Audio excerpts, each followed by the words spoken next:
Wait, is this? Oh, it's Kim. Is this Kim? It's Kim. Oh, that is. Oh, is that the rep from the brand? I think so. We're here. If you're saying wish I could be there, then we're trying to win. Kimchi. We're trying to win. We're trying to win the. This is Ava. Yes. We're trying to win first or second place. So yes. It's not too late. I hope we get it. But if, guys, so we're literally waiting.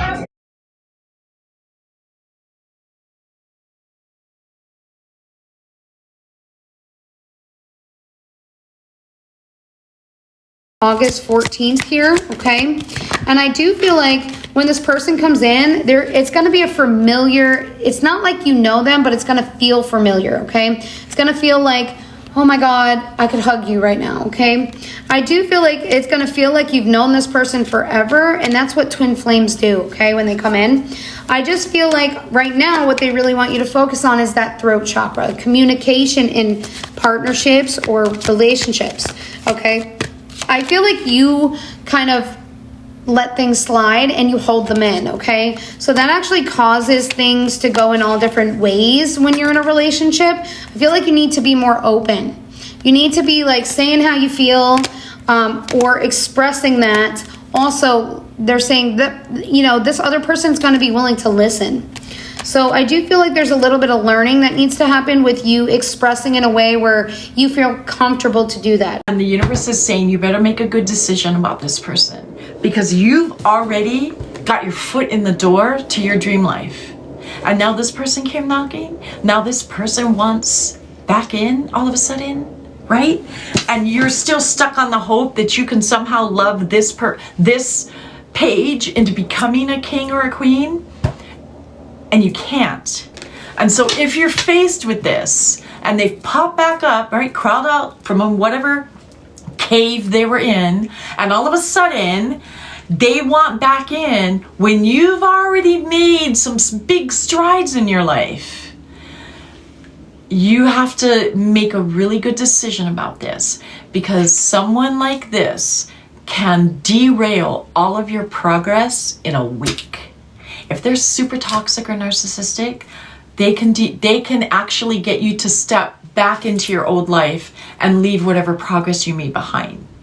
And so, and it happens a lot, right? Especially if they're super toxic. They'll show up years later, right? You're doing life, and they will just pop up out of the blue. And sometimes they want to derail you. They want to destabilize you. They want to prove to themselves they are so powerful that they could destroy the new life you've built. So be very aware if this is happening or if it happens, and ask yourself, are you willing to give up what you've already earned? Okay? Okay, Michelle, I got your payments. So let me let you know what we're doing here. So if you're new to my room, guys, welcome in. Yes. And I'm a full-time psychic. So I'm a professional psychic, and I've been doing this a really long time professionally. A really long time.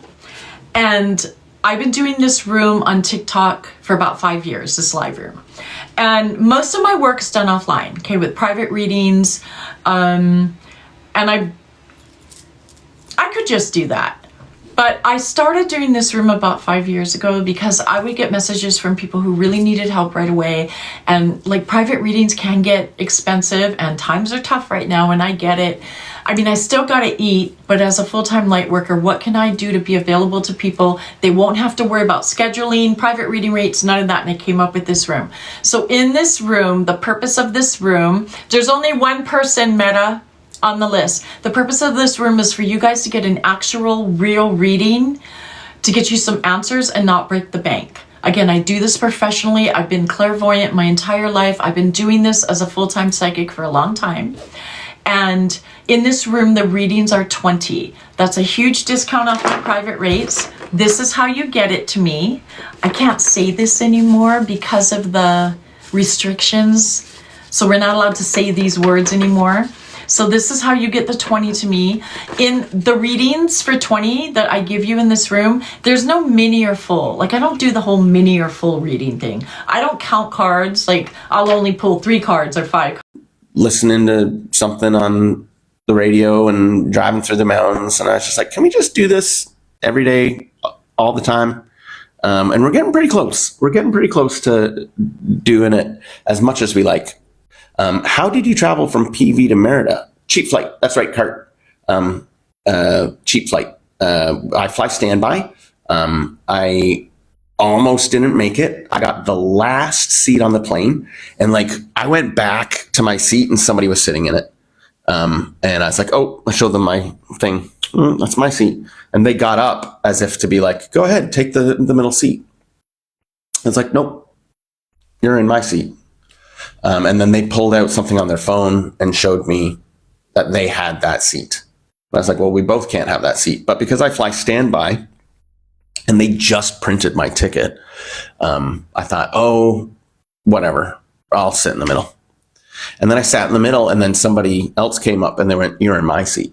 And I was like, what's going on here? So the flight attendants got involved. Turns out the woman who was in my seat, I think she just like photoshopped a ticket on her phone.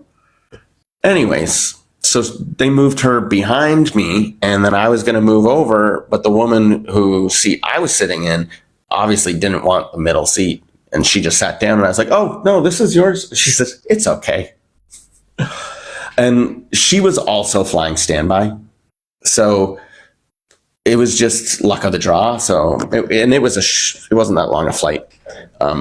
But I was in the only seat on the entire plane that didn't have a screen in front of that worked. But thank goodness we walk around with our own screens. What? I'm hot. I think maybe you are feverish. Question. Yes, I think you're on the right track. And I feel like it's because the magic has finally worn off of this person, right? Like you finally got the ick. Like you finally you're looking at them behind all the love and the hopes and the plans. Like I kind of see, like you see this person now, right? The magic wore off. Yes, I think you're on the right track. I do think that it's not going to be as simple as you never hear from this person again, though. So you were not fulfilled, right? And I feel like, this feels like someone emotionally unavailable or like vacant in a way.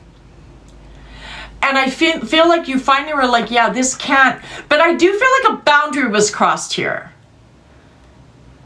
as well. He may be a great man, but I feel like there was, you know what this feels like? Is like there was no effort, or there might have been promises to make the effort, and then all of a sudden it's just blatantly disregarded. It feels like emotional bankruptcy. Background.